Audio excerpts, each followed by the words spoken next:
இலங்கை அரசாங்கத்துக்கு வெறும் 10 மாதங்களிலேயே 719 மில்லியன் ரூபாய் வருமானம்.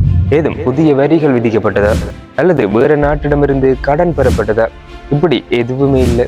எங்க நாட்டை சுற்றி இருக்கிற கடல் வளத்திலிருந்து தான் இந்த வருமானம் கிடைச்சிருக்குது. ஆனா அதுல அதிர்ச்சியான விடயம் என்ன தெரியுமா?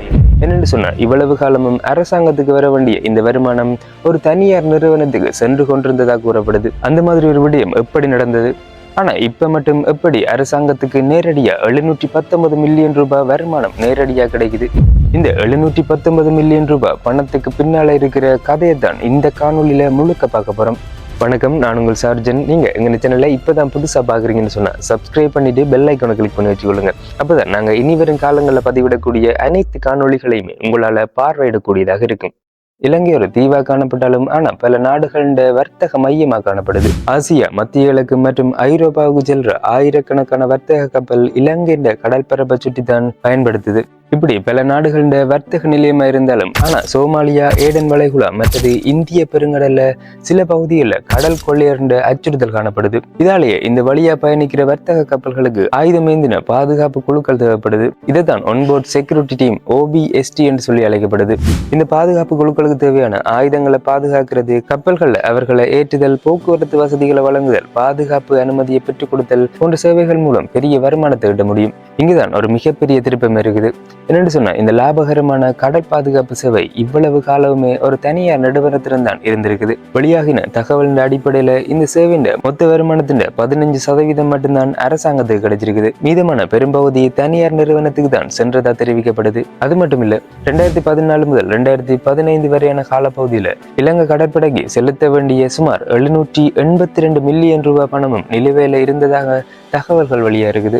ஆனா யோசிச்சு பாருங்க, கடற்படையும் இலங்கைக்கு சொந்தமானது, பாதுகாப்பு வழங்குறதும் இலங்கை கடற்படை, ஆயுதங்களை பாதுகாக்கிறதும் இலங்கை கடற்படை தான். ஆனா அதால கிடைக்கிற பெரும்பான்மையான வருமானம் அரசாங்கத்துக்கு சொந்தம் இல்லை. ஆனா அதன் மூலம் கிடைக்கிற பெரும்பான்மையான வருமானம் மட்டும் யாருக்கு சென்றது? இதுதான் அப்ப இருந்த மிகப்பெரிய கேள்வி. 2015 ஆண்டுக்கு பிறகு இந்த கடல்சார் பாதுகாப்பு நடவடிக்கை எல்லாமே அரசாங்கத்துக்கு கீழே கொண்டு வரப்படுது. அதுக்கு பிறகு ஒரு வருடத்தில இருந்து 2.26 பில்லியன் ரூபாய் வருமானமா கிடைச்சதா தெரிவிக்கப்படுது. இதன் மூலம் அரசாங்க நிறுவனங்களால லாபம் ஈட்ட முடியாதுன்ற கருத்து தவறானது நிரூபிக்கப்படுது. சரியான நிர்வாகமும் பொறுப்புணர்வும் இருந்த அரசாங்க நிறுவனங்களாலேயும் நாட்டுக்கு மிகப்பெரிய வருமானத்தை பெற்றுக் கொடுக்க முடியும். ஆனா சோகமான விஷயம் என்ன தெரியுமா? 2021 ஆண்டு தனியார் நிறுவனத்துக்கே இந்த பாதுகாப்பு சேவைகள் அனைத்துமே வழங்கப்படுது. அதுக்கு பிறகு வந்த 2025 ஆண்டு அனுரகுமார திசாநாயக்க அரசாங்கம் தான் இதை மீண்டும் கடல்சார் பாதுகாப்பு சேவைக்கு கீழே கொண்டு வந்து முழுக்க அரசாங்கத்தின் கட்டுப்பாடுகளை கொண்டு வருது. இப்ப எந்த தனியார் நிறுவனமும் இல்ல, இடைத்தரகர்களும் இல்ல, கிடைக்கிற வருமானம் நேரடியா அரசாங்கத்தின் திரட்டு நிதிக்கு செல்லுது. 2025 அக்டோபர் மாதம் முதல் 2026 ஜூலை 27 வரையான காலப்பகுதியில இலங்கை கடற்படை 1336 கடல்சார் பாதுகாப்பு நடவடிக்கைகளை மேற்கொண்டிருக்கு. அதால கிடைக்கப்பட்ட வருமானம் எவ்வளவு தெரியுமா? 719 மில்லியன் ரூபாய். இந்த பணம் அவ்வளவுமே அரசாங்கத்தின் திரட்டு நிதியில சேர்க்கப்பட்டதா தெரிவிக்கப்படுது. இது வெறுமனே 719 மில்லியன் ரூபாய் வருமானம் தொடர்பான விடயம் இல்லை, நாட்டின் தேசிய பாதுகாப்போட நேரடியா தொடர்புபட்ட விடயம். வெளிநாட்டின் ஆயுதங்கள், தோட்டாக்கள் மற்றும் ஆயுத களஞ்சியங்கள் ஒரு தனியார் நிறுவனத்தின் கட்டுப்பாட்டுல இருக்கிறது இறையாண்மை கொண்ட எந்த நாடுமே விரும்பாது. ஆனா தற்போது ஆயுதங்கள், ஆயுத களஞ்சியங்கள், பாதுகாப்பு அனுமதிகள் மற்றும் அதன் முழு நிர்வாகமுமே இப்ப இலங்கை கடற்படையின் நேரடி கண்காணிப்புல இருக்குது.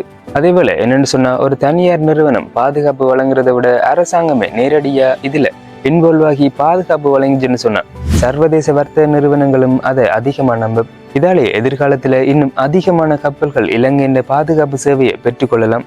அதாலேயே மேலும் நாட்டுக்கு அதிக அந்நிய செலாவணி வருமானமும் கிடைக்கும். ஒரு நாட்டின் பொதுவளம் என்றது தனியார் நிறுவனத்துக்கோ அல்லது அரசாங்கத்துக்கோ மட்டும் உரிமையானதில்லை, இது முழுக்க மக்களுக்கே சொந்தமானதாகும். அந்த வளத்தின் மூலம் கிடைக்கிற பணம் கல்வி, சுகாதாரம், பொது போக்குவரத்து, உட்கட்டமைப்பு மற்றது மக்களின் நலத்திட்டத்துக்கு பயன்படுத்திக்க மட்டும்தான் அது உண்மையான மாற்றம் அமையும். ஒவ்வொரு முறையும் ஆட்சிகள் மாறும், அரசாங்கம் மாறும், அதே மாதிரி அதிகாரத்துல இருப்பவர்களும் மாறலாம்.